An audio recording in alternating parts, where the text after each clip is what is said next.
Hello student, आज हम discuss करेंगे एक नया टॉपिक जिसका नाम है रीजनल इकोनॉमिक इंटीग्रेशन। तो ये टॉपिक स्टार्ट करने से पहले हम इसके वर्ड की मीनिंग को समझते हैं कि आखिर में रीजनल इकोनॉमिक इंटीग्रेशन होता क्या है। तो देखिए, इंटीग्रेशन मीन्स होता है एकीकरण। तो एकीकरण किसका होगा? रीजन का होगा। तो यहाँ पे जो रीजन होते हैं वो कंट्रीज होते हैं।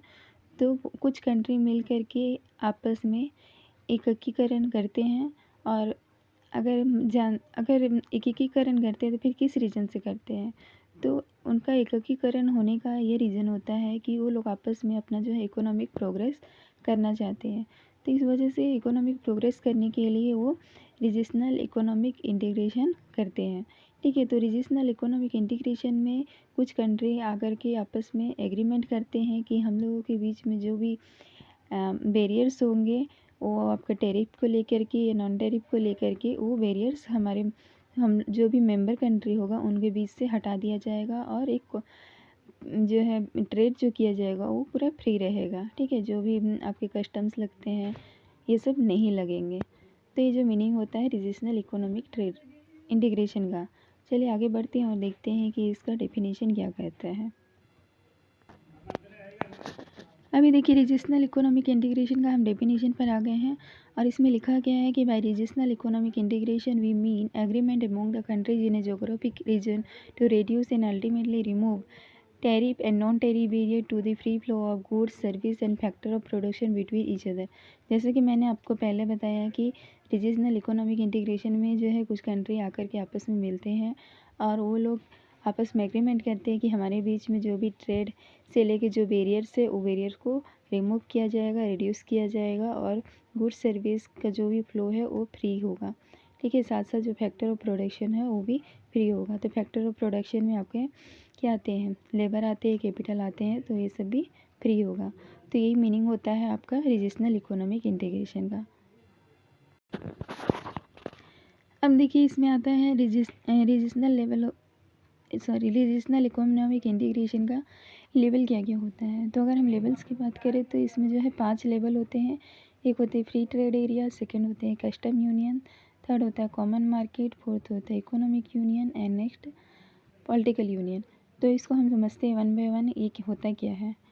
तो अपने नेक्स्ट क्लास में हम पढ़ेंगे कि ये जो फ्री ट्रेड एरिया होता है और ये सब जो होते हैं इनके मीनिंग क्या होते हैं। तो आ गया हमारा free trade area. Free trade area में जो भी मेंबर कंट्री होते हैं उनके बीच में कोई भी बैरियर्स नहीं होता है।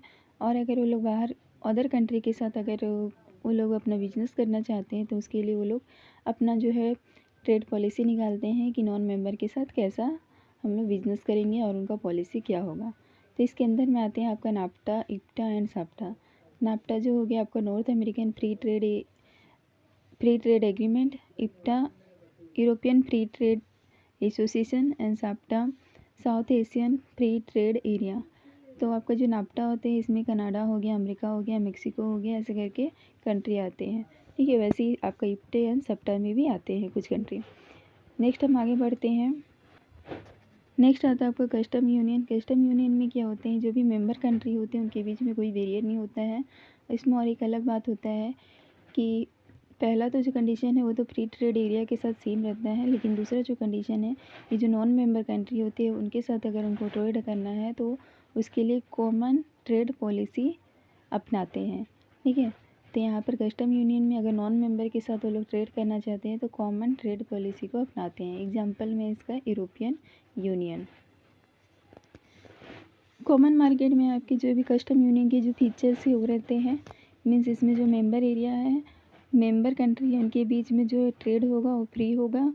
एंड बाहर वाले के साथ अगर वो ट्रेड करना चाहते हैं तो उसके लिए कॉमन ट्रेड पॉलिसी होगा। और इसमें एक अलग फीचर्स आता है कि जो फैक्टर्स ऑफ जो प्रोडक्शन है वो आपका फ्रीली मूव होगा बिटवीन द मेंबर कंट्री। ठीक है, तो इसका और इसके जो एग्जांपल है उसका एग्जांपल होता है अफ्रीकन कॉमन मार्केट। ठीक है, तो इसमें बस एक एक्स्ट्रा आता है कि जो आपका फैक्टर ऑफ प्रोडक्शन है वो फ्रीली मूव होगा मेंबर कंट्री के बीच में और साथ और ये एग्जांपल में आपका अफ्रीकन कॉमन मार्केट। नेक्स्ट आता है हमारा इकोनॉमिक यूनियन। इकोनॉमिक यूनियन में आपके जो कॉमन मार्केट होते हैं उसके सारे फीचर्स आते हैं और उसके साथ साथ इसमें एक अलग से फीचर्स आता है कि इनके बीच में कॉमन करेंसी होगा, मेंबर के बीच में टैक्स रेट और जो मॉनेटरी एंड फिजिकल ये सब जो पॉलिसी होगा वो सब कॉमन रहेगा। ठीक है, तो इसमें कॉमन मार्केट, इकोनॉमिक मार्केट में कॉमन मार्केट के सारे फीचर्स होंगे। उसके साथ साथ इसमें आपके कॉमन करेंसी होंगे, फिजिकल पॉलिसी कॉमन होगा, मॉनेटरी ये सब जो है कॉमन होगा। इसके एग्जांपल में भी आपका यूरोपियन यूनियन आता है। नेक्स्ट आता है हमारा पॉलिटिकल यूनियन। तो पॉलिटिकल यूनियन में आपके जो इकोनॉमिक यूनियन है उसके सारे फीचर्स आने के साथ साथ इसमें जो है साथ में पॉलिटिकल भी इनको हेल्प मिलता है, कोऑर्डिनेशन मिलता है, किसके लिए, economic, social and foreign policy के लिए जो मेंबर स्टेट के साथ है। और इसका एग्जांपल आता है यूरोपियन यूनियन। तो guys I hope this video is very helpful to you. अगर आपके कोई क्वेरीज है तो मुझे बताइए, और साथ साथ आप कुछ सजेशन देना चाहते हैं तो उसके लिए भी आपका वेलकम है। Okay, thank you guys.